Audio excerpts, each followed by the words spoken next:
This camera's got remote control and I never knew it. I just popped this out of the box right now. This camera's already got 2 years old, 3 years old. The red button means record. Right, stop. Okay, anyway, while I'm here, it is Tuesday, I think the 14th. I found this in the box that my camera came in. That's probably been there like 2 years now. And it's a remote control for my camera. Never used it before till right now. So that's something good. But for those of you that didn't know, I went to the Mojave Trail. I was out on the Mojave Trail last month, right? So I come back from the Mojave Trail and I wash the truck and all that, but I didn't check differential oils, you know, just service stuff. I don't know whether you saw my video Mojave Trail or Afton Canyon. Afton Canyon is the one you gotta watch. The water was pretty deep. So, hey. I figured I'd do this today while it's still nice and sunny out, because I think we're supposed to get cloudy and a little rainy the rest of the week. So today would be a good day to take care of this. When I was out there in the Mojave River, or Mojave Trail, you see I crossed the Mojave River, and I think the water was about, water could have been about this high. You know, then you get the little wake in there. Anyways, good thing to do is when you're in water like that is check your axles, check your bearings, check your hubs, make sure you don't get any water in there. So I'll just show you something really quick here. It's what I like to do. Now these are manual hubs on a 2000.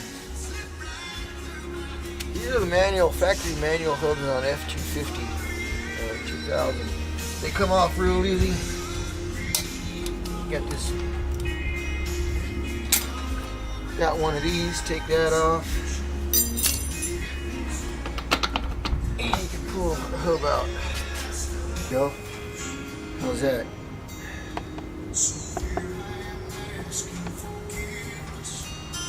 See, it's nice and clean in there. It's got a little bit of grease. Splatter, I guess you'd call it. But other than that, it is clean. It's dry. There's no rust. So what I'm going to do before I put the hub, actually here's what the hub looks like. Let's see where we at. Here's the hub right here. Zoom out here. And here's the manual hub. This is the Ford manual hub. I wouldn't be surprised if Warren makes these, but you can see inside there it's nice and clean inside. It's dry. But it has an O-ring around the edge here. I'm going to pull the O-ring off and clean that up. Apply a little grease on there so it slides back in nice and neat. And I'm also going to clean the, there's a groove. There's a groove on there. I'm going to clean that out too. There's a groove right in here where the O-ring seats. I'm going to clean that out. Put it back together and that should be good. And move on to the axles. Grease your U-joints and after being in the water.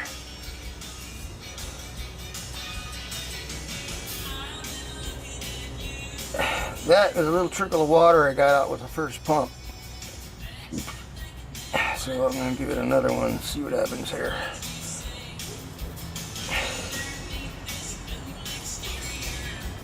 See that little bubble up there on top?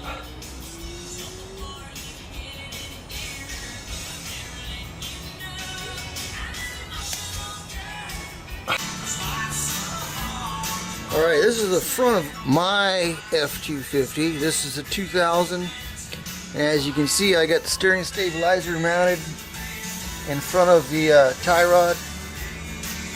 So it's kind of tough to get to the fill plug. The fill plug is right here on the cover. but I did make it accessible.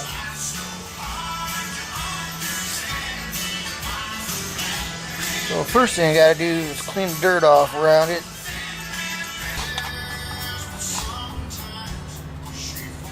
Oh yeah, that's perfect. See that? Nice and honey colored.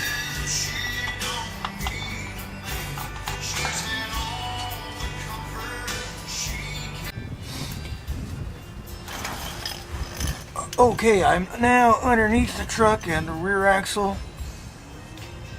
And what I want to do is just check the level of my oil and make sure there's no water in there. Make sure not, but you got a plug right here. Pull the plug, stick your little finger in there and see what it looks like.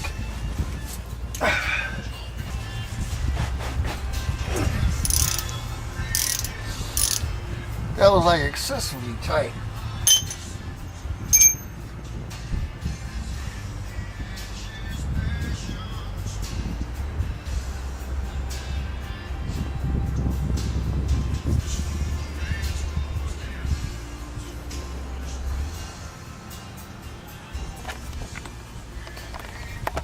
See that oil coming out of there?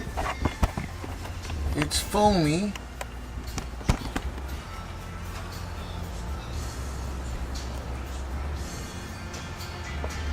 Yeah, it's kind of green, kind of foamy, pretty thick and ugly. Look at that.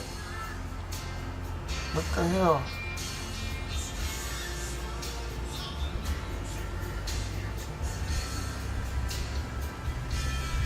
That's pretty nasty.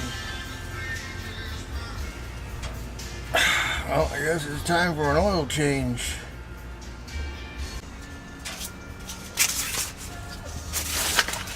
All right. This should teach you just some basic maintenance people don't think about, especially on your axles. Especially you guys like going in water and stuff. You know, good check your axles when you get home. Don't wait a month later or a week. Yeah, I'm about a month later. Doesn't take much. The shock bushing's done. What's this one? This is pretty loose too. I might have some shock bushings put away somewhere. That's pretty interesting. Oil's the worst though. You don't want your bearings to go out in your rear end or your gear to wear out prematurely. Now, lucky for me on this this cover here has got a drain plug on it. That's really cool, so I don't have to make a big mess. Or should I say too big a mess. But take a good look at the oil. I'm going to dip this paper in there so you can see what it looks like.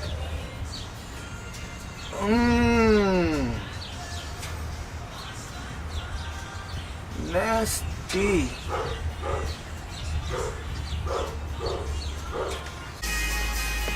Alright, here's some stuff I've used before in the past. Some Valvoline DuraBlend. I think I used this in the Bronco. Yeah, look how nice and clean that is. Here's some Lucas. I've used this in the Bronco.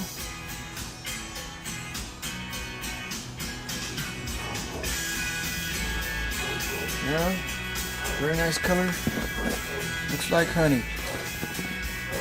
I've also used the Mobil synthetic, and that's actually what's recommended for this rear end. If you look in your manual, recommend synthetic. $16 a bottle. So that's what I'm using. $78 for four quarts. Kind of pricey. But it should go, I think, 100,000 miles without having to be changed. Don't quote me on that. I gotta look at the manual. But I thought I saw something like that. And what else? Oh, unless you drown your axle in water. See, that's your own fault. Let water get in your axle. You're gonna pay $78 for new oil.